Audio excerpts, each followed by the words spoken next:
ஏங்க இன்னைக்கு சமையல் என்னங்க மாறி மாறி ரெண்டு பேர்ட்டையும் கேட்குறேன், ஒருத்தரும் ஒண்ணுமே சொல்ல மாட்டேன்றீங்க. மனுஷன் நிம்மதியா பேப்பர் படிக்க விடுறியா? இப்ப என்ன இப்போ குழம்பு தானே, வத்த குழம்பு வச்சுறேன். வத்த குழம்பா? அதுதான் உங்களுக்கு ஒத்துக்க மாட்டேது, சூடா இருக்கு அப்படின்னு டாக்டர் சாப்பிட வேணாம்னு சொன்னாரு. ஆமா, டாக்டர் சொன்னாரு தான். அவர் என்ன சொன்னாருன்னா, அண்ணெண்ணெயை வச்ச வத்த குழம்பு வைங்க, அது நல்லா இருக்கும், அது ஒன்றும் பிரச்சனை இல்லை. உங்களுக்கு எதனால சூடாகுது அப்படின்னா, முத நாள் வச்சதை சூடு பண்ணி மறுநாள் சாப்பிட்ற வச்சு தான் அந்த பிரச்சனை வருது, அதனால சாப்பிடாதீங்கன்னு அவர் சொன்னாரு.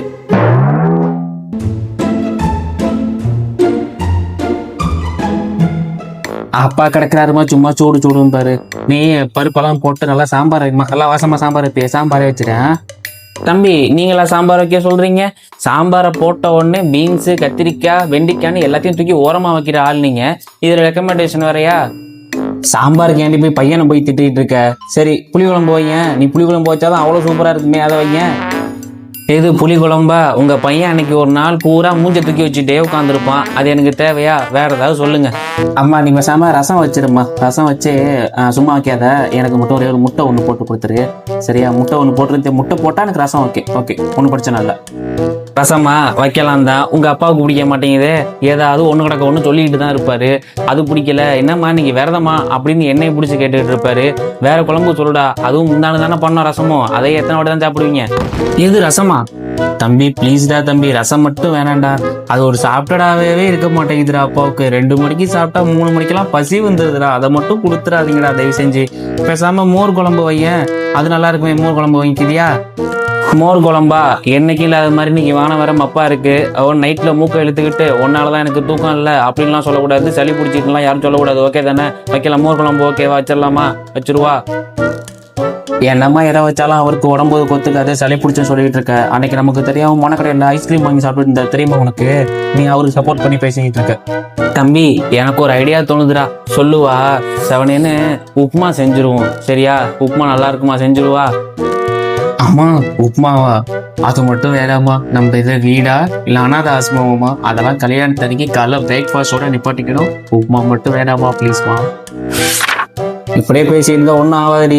நான் சொல்றதை கேளு, பாப்பா சொல்லிட்டு வந்துருவா. எல்லாரும் ஒரு பாயிண்ட் எடுத்து ஒரு முடிவுக்கு வாங்க. ஏதாவது ஒன்று செஞ்சிருங்க. மதியான வேலை தானே, எதை ஓட்ட முடியாத உங்களால. பாப்பா வர வந்துடுவான், நாளைக்கே போயிட்டு வரேன். ஒரு முடிவு எடுத்து வைங்க. ஐயோ, என்னம்மா உன் மூஞ்ச பார்த்தா ஏதோ ஒரு டிஷ்ஷு கண்டுபிடிச்ச மாதிரியே இருக்கு. என்னம்மா செய்ய போற? எனக்கு வேற பதட்டமா இருக்கே. ஐயோ தம்பி, அம்மா கடைசியா ஒரு இது கண்டுபிடிச்சிட்டேன். என்ன அப்படின்னா, லெமன் சாதம். எல்லாருக்கும் பிடிச்ச மாதிரி செய்யணும்னா லெமன் சாதம். அதுவே ஃப்ரிட்ஜுக்குள்ள கிரிக்கெட் பால் மாதிரி இருக்கு லெமனு. உள்ள போய் பார்த்தாதான் தெரியும். எப்படியோ நான் உனக்கு செஞ்சு தரேன்ப்பா. லெமன் சாதத்தை மிக்ஸ் பண்ணிடுவோமா? என்னப்பா லெமன் சாதம் முடிவு பண்ணிருக்கீங்களா? என்னடா வாரம் போனது 3 நாள் ஆயிட்டு இன்னும் வரலன்னு பார்த்தேன். வந்துருச்சு லெமன் சாதம் தானே, பண்ணி தொலைங்க, அதே சாப்பிடுவோம். சரி, லெமன் சாதம் ஓகே. தொட்டுக்க என்ன செய்ய போற? தொட்டுக்கையா? கடந்த 50 வருஷமா லெமன் சாதத்துக்கு என்ன தொட்டுக்கன்னு தெரியாதா? வேர்ல்டு யூனிவர்சல் உண்மை, உருளைக்கிழங்கு தான். உருளைக்கிழங்க வாங்கிட்டு வர சமைக்கிறோம், நம்ம லெமன் சாதம் செய்யறோம். என்ன ஓகேதா தம்பி? ஹலோ. ஆமா. சரி. அப்பா நீங்க வந்து வெளில தானே போற, தங்கச்சி அழைக்க தானே போற. நீயே வரும்போது 2 கிலோ உருளைக்கிழங்கு வாங்கிட்டு வந்துரு, எனக்கு வேலை இருக்குது. சரியா? ஏர்பாட்ஸ் போட்டுக்கிட்டு ஃபோன்ல பேசுற மாதிரி ஆட் பண்ண வேண்டியது இந்த உருளைக்கிழங்கு வாங்கிட்டு வர்றதுக்கு. அப்படியே அவரே வரும்போது வாங்கிட்டு வந்துடுவார். ஏண்டா தம்பி, மனுஷன் வெளில போக கூடாது, உடனே இதை வாங்கிட்டு அதை வாங்கிட்டா, உருளைக்கிழங்கு 2 கிலோ வாங்கிட்டு வாம்பிய, நானே போறேன் போ. பாத்தீங்களா, குடும்ப தலைவியா இருக்க நம்ம எவ்வளோ கஷ்டப்பட வேண்டியதா இருக்கு. டெய்லியும் எவ்வளோ நாட்டில் பிரச்சனை ஓடிட்டு இருக்கு. ஆனா நமக்கு தெரிஞ்சது அன்னன்னைக்கு என்ன குழம்பு வைக்கிறதுன்னு தெரியல. எவ்வளோ டெய்லியும் குழம்பு வச்சாலும் ஒருத்தருக்கும் ஒன்று செய்ய வேண்டியதா இருக்கு. இதே மாதிரி நீங்களும் உங்க வீட்டில் பண்ணிட்டு இருந்தீங்க அப்படின்னா என்னென்ன குழம்பு வைக்கிறதுன்னு கொஞ்சம் டைம் டேபிள் போட்டு கமெண்ட்ஸ்லயே சொல்லுங்க. அது பல குடும்பங்களுக்கு ரொம்பவே உதவிகரமா இருக்கும். ஸோ கமெண்ட் பண்ணுங்கப்பா.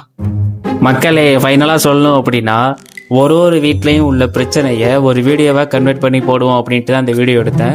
இது என்ன அப்படின்னா, ஈராக்கு போர், சிலிண்டர் விலை ஏறுது, இந்த மாதிரி 1008 பிரச்சனை வேர்ல்டில் இருந்தாலும் தமிழ்நாட்டு வீட்டில் பிரச்சனை தெரியுமா, இன்னைக்கு என்ன குழம்பு வைக்கிறது அப்படிங்கிறது தான். அதுக்கான ஒரு சின்ன ஒரு வீடியோ தான் இது. எல்லாரும் பார்த்து என்ஜாய் பண்ணியிருப்பீங்கன்னு நினைக்கிறேன். மீண்டும் ஒரு நல்ல வீடியோவோட சந்திப்போம். வாழ்க்கை வைப்ஸை சப்ஸ்கிரைப் பண்ணுங்கள், தொடர்ந்து ஆதரவு கொடுத்துட்டே இருங்க. Thank you all.